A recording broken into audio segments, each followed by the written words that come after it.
Hello, I'm Svitek, 360 Creative Coach, and welcome to my vlog where it is both my mission and my pleasure to highlight my creative journey in hopes of inspiring you, giving you specific takeaway, all that way your journey can be at least a little bit easier. Now, before I fully dive into things, I would love to take the opportunity to invite you to subscribe if you haven't already. That way you get all the various lessons and episodes that I put out right when I put them out. Thank you if you just did, and thank you if you already were. It truly does mean a lot to me, as I hope it does to you. So, this past week certainly has been amped up, for lack of a better word.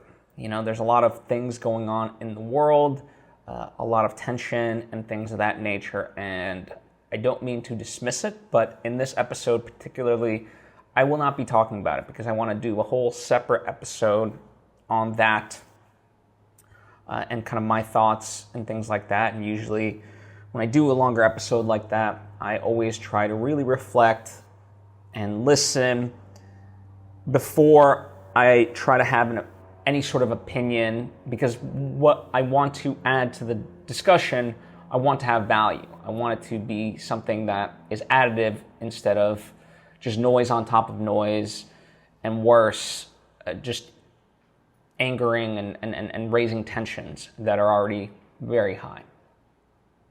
Now, does that negate and, in a way, dismiss, what I'm doing here as far as this and just kind of all the stuff that I'm going to talk about? No. I think very much we need art and goodness in the world, right? That is a way of combating the other stuff. And yes, it's very easy to say that from a place of privilege. Absolutely. I don't deny that.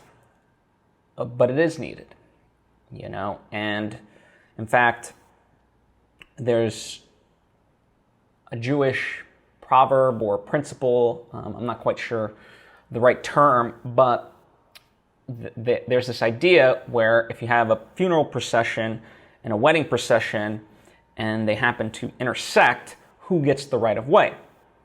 And the answer is the wedding, because optimism essentially must always win out. And that to me is a very beautiful notion, right? And so in doing this episode,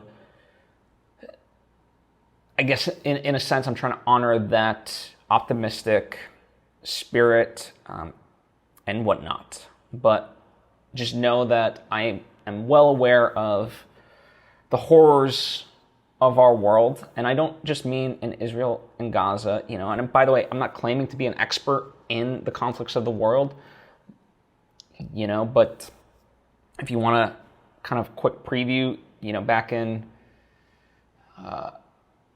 back last year, I believe like October, I reflected again on the state of the world and making sense of war and stuff like that. And I've talked about the Ukraine war, which kind of, in essence, echoes a lot of my sentiments that I do have. But one of the things I mentioned there was that people are shocked that, that there will be a war in today's modern day and age. And I'm like, even if you were born, a year ago, 2 years ago, doesn't matter. You've lived through a war. There's wars constantly happening. We just don't get told about them in the media unless it's something that affects the U.S. in some particular way. So, anyway, all that to say, I'm aware, I'm not an expert, and I will address those things in a separate episode, and hopefully give it some justice and raise some perspectives that perhaps aren't being talked about or aren't being shared as much. Let's get to, kind of the other side of it, the good news side of things.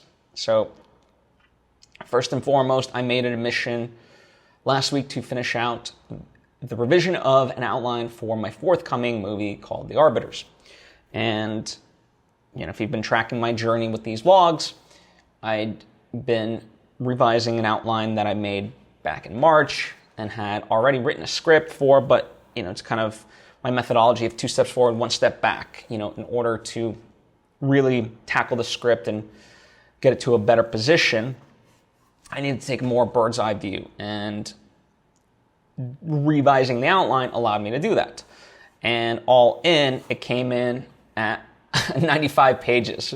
So it's not written like a novella or whatnot, but it certainly, kind of is one, because it's 59 pages. And I'm excited because, the whole point of doing that was it'll get me a much better blueprint to write the script. So this week, we'll see how far I can get with the script. Ideally, I would get through all of it.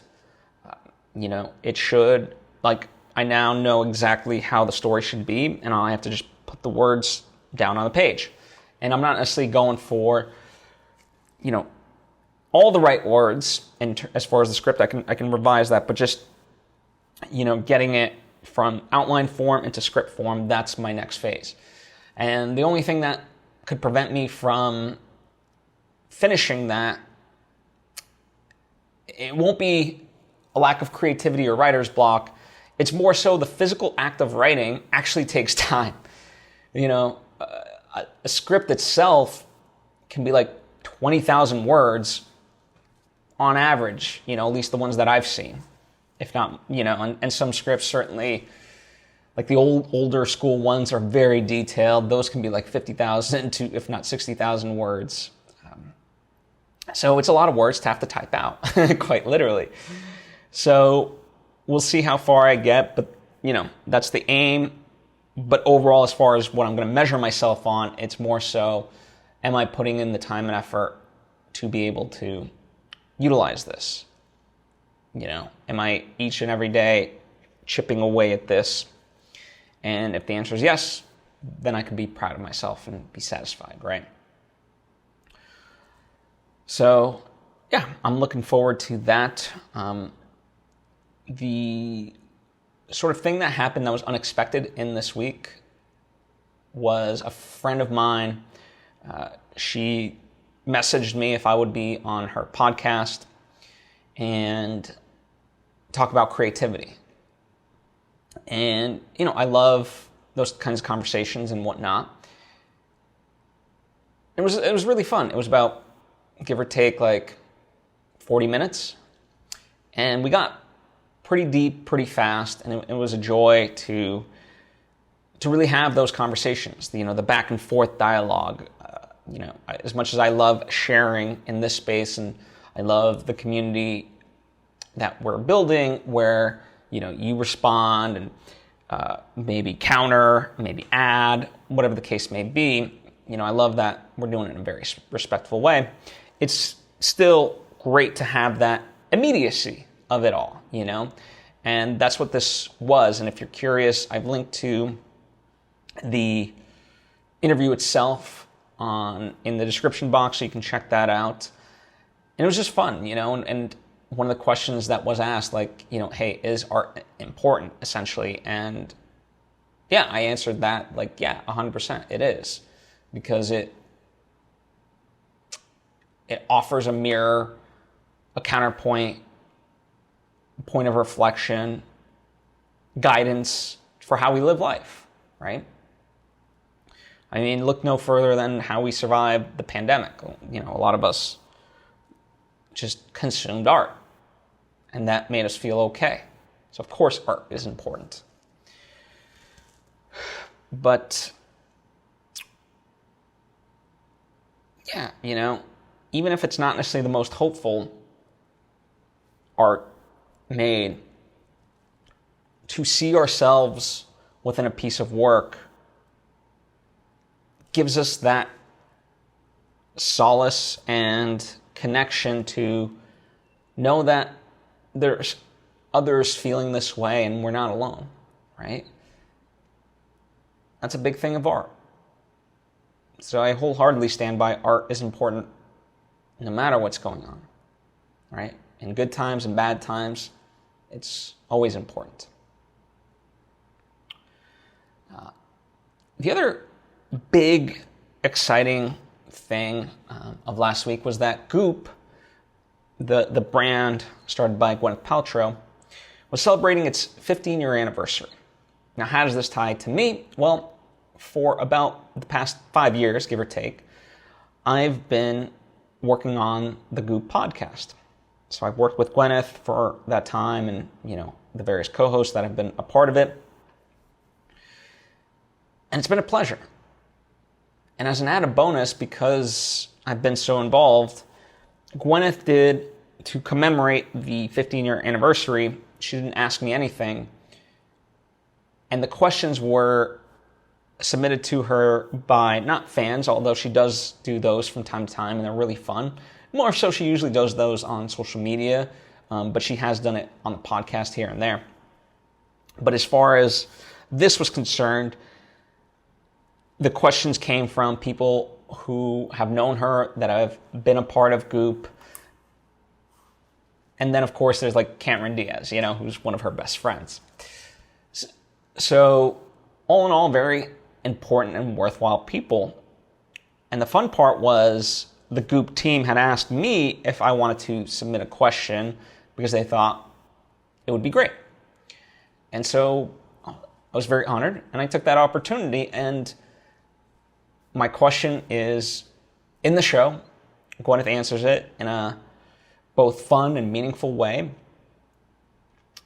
And it's just great to kind of be a part of something that means so much to people and, does overall change the culture towards the positive spectrum. And, it got me thinking back to just all the episodes that I've done with the team. And it was also just that episode itself. It was great to hear the early beginnings of Goop, from just even the questions, the way they were phrased, and then kind of Gwyneth's answers. And of course, it's not a comprehensive history of Goop whatsoever, but just a fun window into it all. And, obviously everyone and everything has a story, and so it was great to hear that. My only sort of wish for Gwyneth, and this is reminiscent of all things, usually when like you kind of approach a big milestone, you're still kind of caught up in the preparation of all of it in the sense of like, okay, well, what are we doing to commemorate this? And then, there's a lot of like press surrounding that and, things you have to do. Because I've been involved in, big milestones, whether it be birthdays or, 5-year anniversaries of companies or like a milestone in episodes produced, like all, it's great to celebrate milestones. The only aspect is that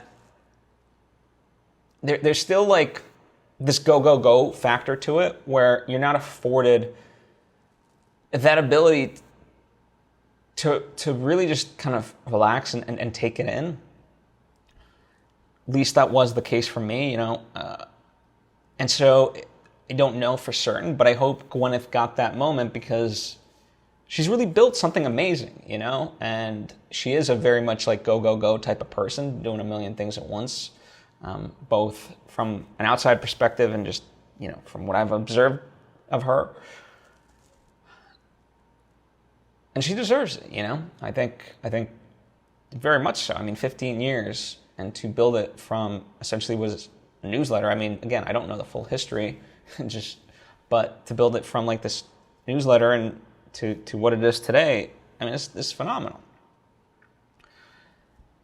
Now, speaking of Goop, the other big component related to it, at least, Cleo Wade, who is the newest co-host of the Goop podcast, wonderful person. She started earlier this year.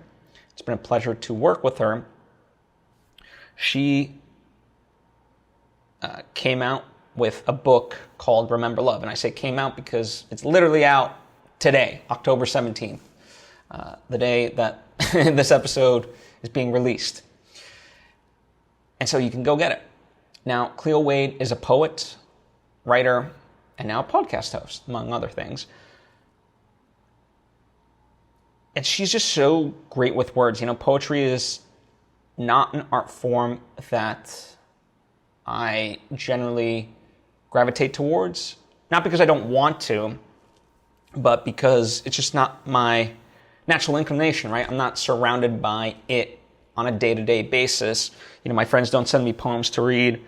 I don't go, it's just not that like instinctual, hey, check this out, go seek it sort of a thing. Excuse me. But in reading Cleo's work, I'm really moved by it. And even though the book came out October 17th, aka the day of this episode's release, she did do an LA book tour start. And it was actually before, so it was on Friday the 13th, right? And this is going to be important to the story, and you'll find out in a minute. But anyway, she was doing, it was the first stop of her book tour. And so I decided, let me go, because I want to go support. I wasn't required to go by any means, and certainly I could have notified, her team and said, hey, can you get me to the event? Like, that way I didn't have to pay, all that stuff. But it is my principle that I want to support to the extent that I can, people in my life that I believe in. Now, obviously, Cleo Wade is objectively very successful. New York Times bestselling author.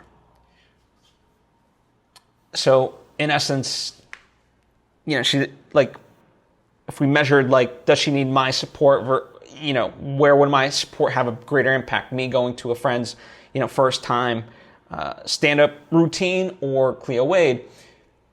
It doesn't weigh the same, but in principle and heart, it does. And so, again, I wasn't obligated to go, but I really believe in Cleo, and I really appreciate her and love working with her. So I was like, yeah, let me go check this out. And poetry isn't my natural thing, as I mentioned, that I grow towards. So I was like, let me be a part of something that's not in my norm.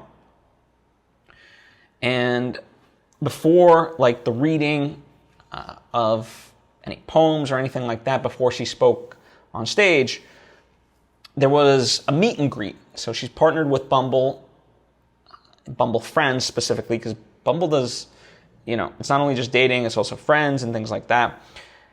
And it was just like, hey, come get to know people that are like-minded and, just have a good time.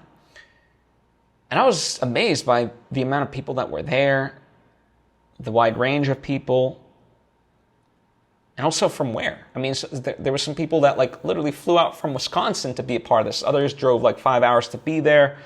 Like, it really was incredible. All because they were moved by her words.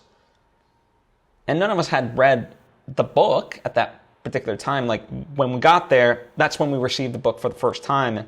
And I just kind of skimmed a little bit through. I mean, it's a book of poems, so, you can kind of pick and choose and, get through a poem pretty quickly if you want. And it was very touching. And when that hour was over, we all went inside, and there was a conversation between her and her friend. So she doesn't want to just speak at the audience. She wants to have a conversation. And after the conversation, there's going to be a Q&A portion. And it was quite the atmosphere, because, it started off great in the sense that everything that was supposed to be working went the way that it was supposed to. And then all of a sudden the lights started flickering, like, really, I mean, the whole place, Friday the 13th might have been possessed. The lights were off, the lights came on, then they flickered and things like that. And leave it to my friend Chloe West to kind of initially stand up and be like, hey, why don't we do this real quick and get to know the people that we're sitting next to while they try to fix the lights. And, it's funny because Chloe didn't raise a hand, didn't ask, like, she just literally shot up, made the suggestion, and Cleo on stage is like, that's a great idea, let's do it. And that created a great connection in this, what could have been viewed as a bad situation, negative experience, or whatnot. We made it part and parcel. And then that kind of things resumed, although 5 minutes later, the lights were messing up again, and instead of just breaking off yet again, or rather they chose to keep going and just make it part of it. And it just added to the atmosphere. There was laughter and there were tears. For the Q&A portion itself, the people that asked the questions, they were really moved by Cleo's earlier work and now this. And, there was hugging, there was crying by all people. And it was a very profound experience. And I think it speaks to the quality of a community, because I don't want to say audience or followers, that Cleo has managed to really build.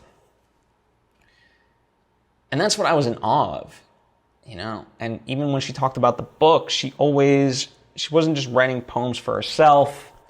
She really wanted to add something to it. And the way she viewed her readers were really like her friends. And so she didn't want to just talk down at people. Like, let's say a self-help book might have that grit of like, do this, blah, blah, blah, and it might come off harsh, whereas this was a lot more tender. I mean, in fact, the byline of the book is, tender words for tough times, something to that effect. I know I'm butchering it, but the main title of the book is Remember Love. And it was just wonderful, And Cleo really does have a way with words. I mean, it reminded me, the closest I've come to something similar is my friend Will Knox, who's a musician. He writes gorgeous lyrics that, are like poetry. And in fact, he did like this comic book type thing for one of his albums, because he's just so very visual with the way his lyrics are. And Cleo isn't the same, but it was reminiscent of that, and got me thinking like it would just be wonderful for her and Will to meet, because I know they would like absolutely love each other. I think creatively they would see so eye to eye. Not that they have to create something, but just game recognized game sort of thing, right? Because I think sometimes that's also needed. We don't have to always collaborate with somebody, but I think we can just appreciate, I think there's a default where we have to be competitive people. And it's like, no, if someone's doing something that's in your area and they're doing it well, there can be a kinship in that. So, yeah, that's my thoughts on Cleo, Wade, and her new book, Remember Love. And right now, to be honest, kind of need to remember love. And so, in a way, it came out at a great time. And maybe in future episodes, I'll read a poem that's one of my favorites, or I'll post it on social media at Phil Svitek. Anywho, the other component of my week has been the ongoing revamp of my website. And as is generally the case, when you're getting towards the finish line, it seems to like slow down, because the things that you're needing to fix are so specific and, require more time. So you're not seeing as much of the results, let's say.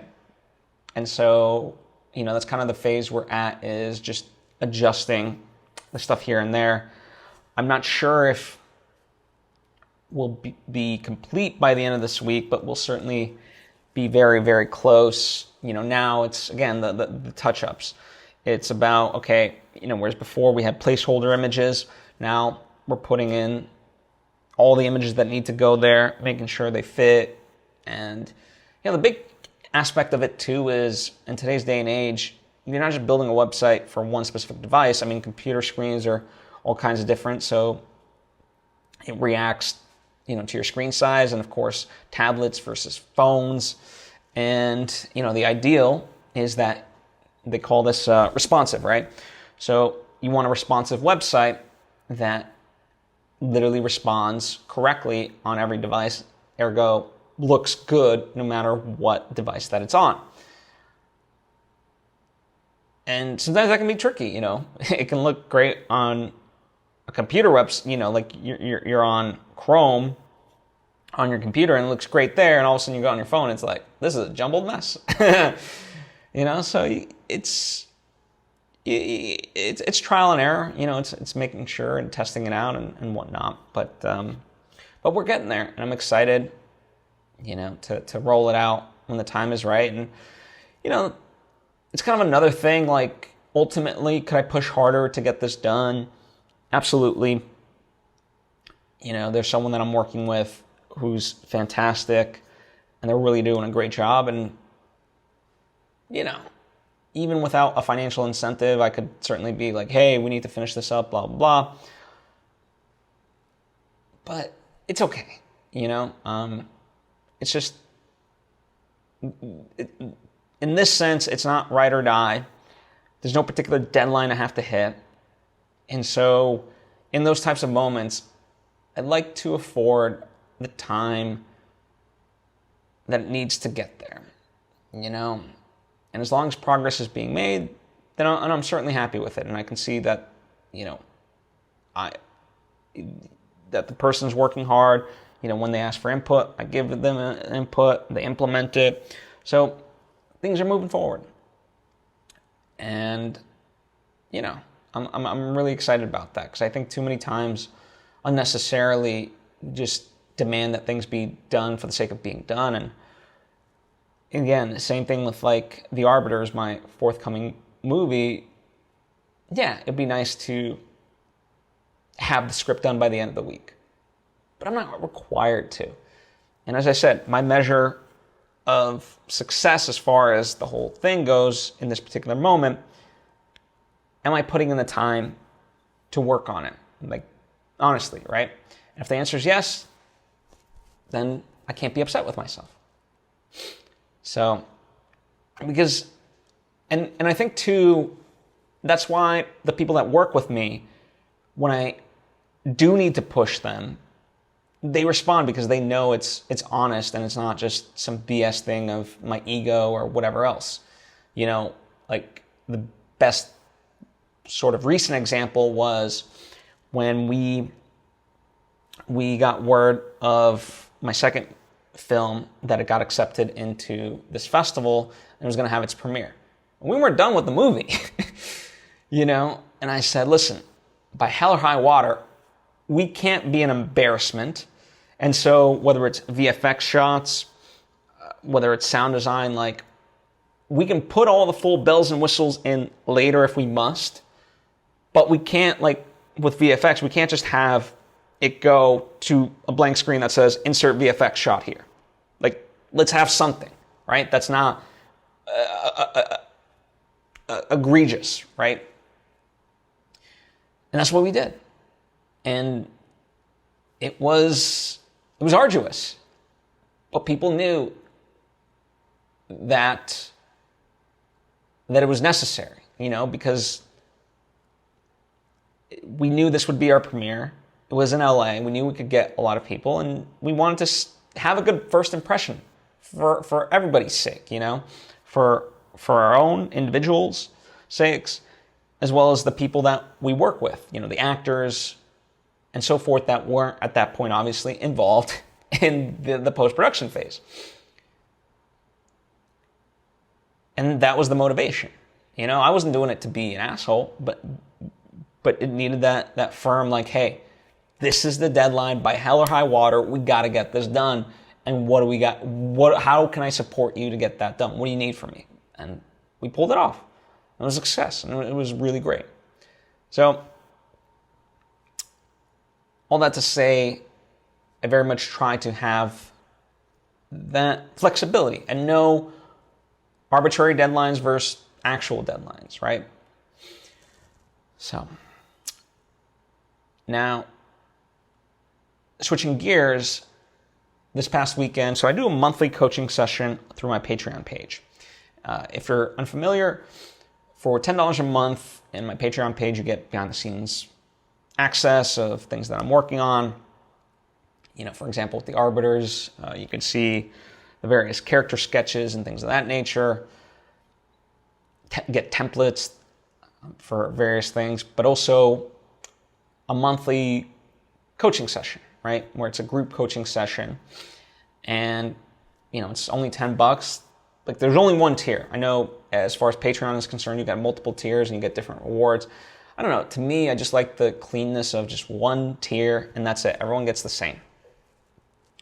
And so this past weekend, it was the October monthly group coaching session, and so that was really fun. So if you want more direct interaction with me and kind of be a part of a great community, patreon.com/Svitek is where you can look for that.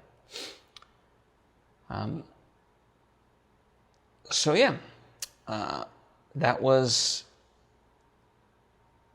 big. Now, speaking of kind of coaching, last week an interesting thing sort of arose where I noticed something from a friend's podcast where, I didn't need to say anything. It was unsolicited advice, but I knew that by saying something, I can help them improve. And when I say improve, usually when people give advice, it means more time, effort, and money for somebody else. This was literally giving someone advice on how to place a mic, right? Which it didn't cost them time, it didn't cost them effort, and it didn't cost them money. So moving forward, they knew how to place the mic better. Now, the tricky part of it is, the note was for my friend, but they would have to relay it to the people that they worked with. And, you never know how those things might be taken and so forth. So I was like, maybe I shouldn't say anything, not rock the boat or whatever. And then I thought about it for a day, and I was like, you know what? Let me say it in a constructive, empathetic way. And then, how it's received after that, it's really on them, not me. And so I did that. And boom, they were very appreciative, and, moving forward, they now know and will have better sound for their podcast. So, yeah, I think, if you care, I think there's a right way to go about unsolicited advice, but also factoring in that, again, if sometimes you're giving someone that advice, is it going to cost them time, effort, or money? You got to be okay if they don't take it, and factor that as part of your messaging. Like, hey, I thought of this. I think this would help you. I understand that, blah, blah, blah, blah, blah, blah. But, take it or leave it type of thing. So, anywho,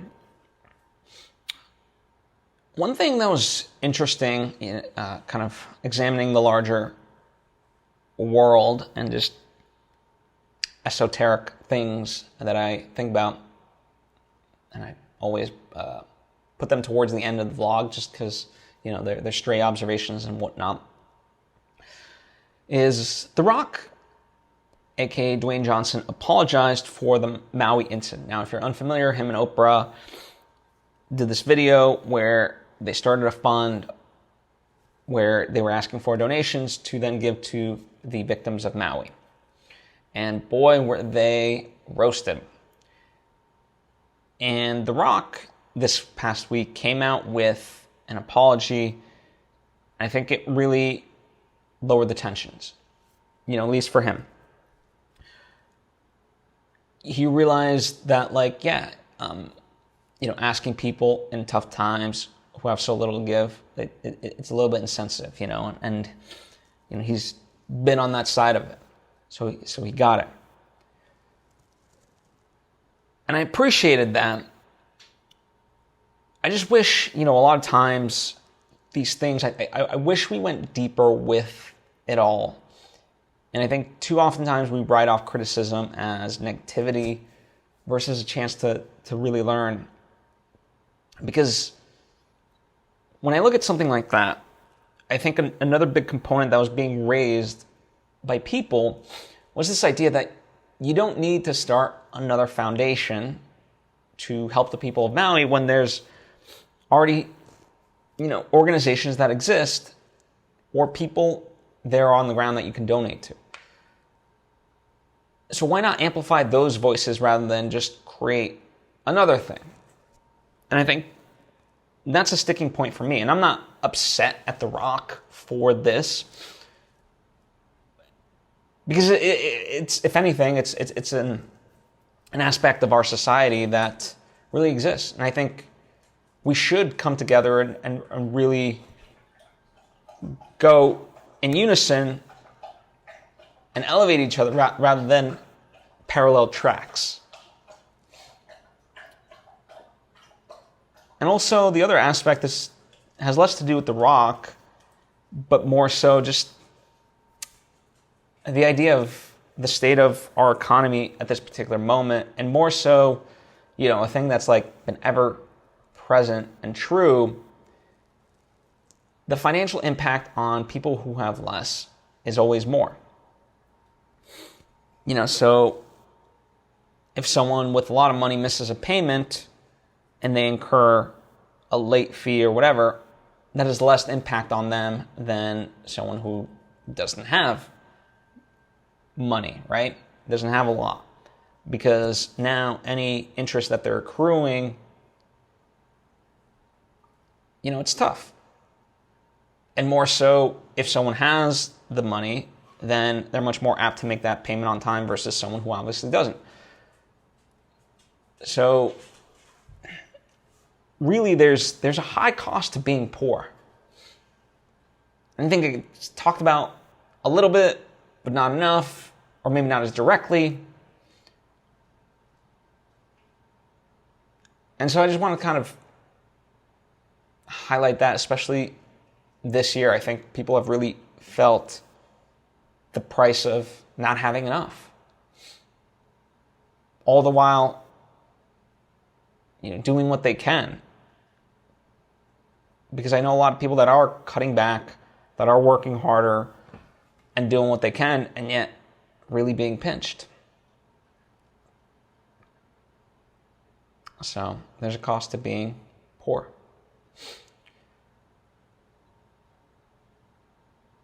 Now, a separate thought that I saw was that indigenous people make up 5% of the world's population and yet preserve 80% of our biodiversity. What a statistic that was when I saw it. And it just kind of reverberated, yeah. And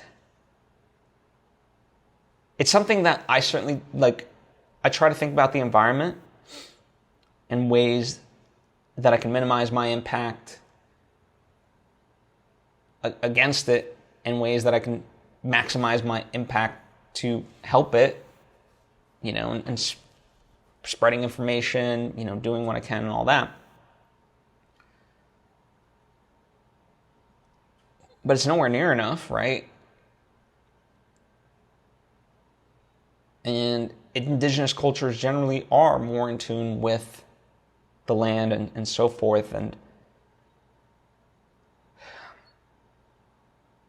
yeah, just this idea that we write off a lot of these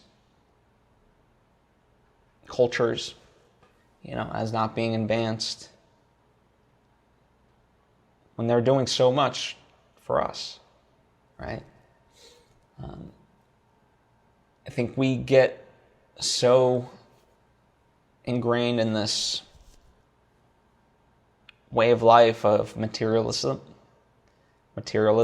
and we don't really stop to think about all these things, And listen, I don't know where things are headed and whatnot,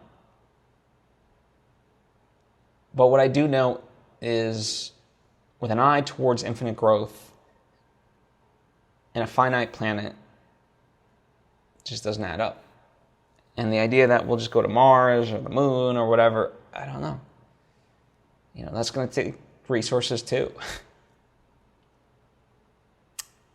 The world itself will be okay.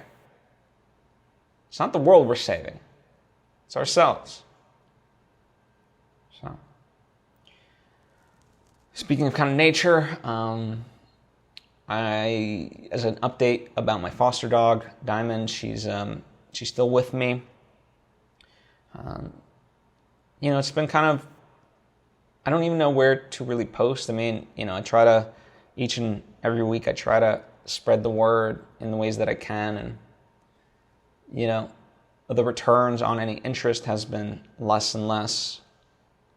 Part of me thought about putting together an adoption fair of my own. We'll see if I'm able to do that. But, I don't know. Still working on it. So if you know anybody interested in a German Shepherd or things like that, let me know. I've linked to her video in the description box so you can kind of get a grasp of what she's like. And it would be greatly appreciated to help spread that message, essentially. Shifting gears yet again, I have this friend who has been suffering from headaches for months now, and kind of consistently. And, they've looked into solutions, MRIs and things of that nature, and no real solution yet. And so what I thought about it was, Alice Miller has this book called The Body Never Lies.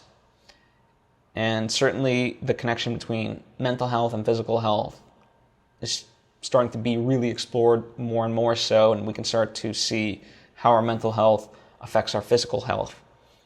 And so, I thought about it. I was like, well, let me see if I can, talk to this person and see if they would be willing to try therapy as a part of the solution. Maybe it's, I'm not saying it's the solution, but as part of the solution, and see what that does. So this week I'm going to talk to that person and, just offer it up as a solution. And hopefully, they'll take it, and hopefully it helps. We'll see. But for me, I'm a firm believer, and I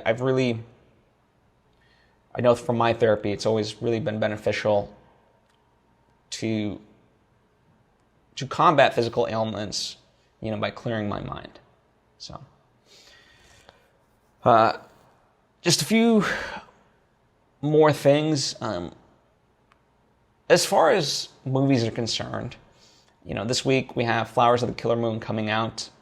Earlier this year we had Oppenheimer, and I bring those up simply because of their runtime. And I have nothing against movies that are 3 hours or longer if they justify their runtime. But I was listening to the Filmcast podcast, and they raised the notion of why not have intermission in some of these movies like they did in the old days. It's a chance for people to take a quick break, maybe discuss it. In the middle, you can play trailers, right? Which would be cool. And for theaters, people would be much more apt to refill on snacks and spend more money. It's kind of like a win-win. And I don't know why we don't do that. I think we should. And in fact, depending on the runtime of my movie, which is probably going to be a little bit longer, I don't know. I feel like I should build in an intermission into it. Anyway, just something to think about. So yeah, that's it's been on my mind creatively and otherwise this week. Thank you as always for taking the time to tune in. As I said, I hope this helps you in some way. If nothing else, just kind of see yourself reflected and whatnot. And as always, comment down below or hit me up on social media with any thoughts, questions, whatever else. Thank you so much. I hope to see you next time.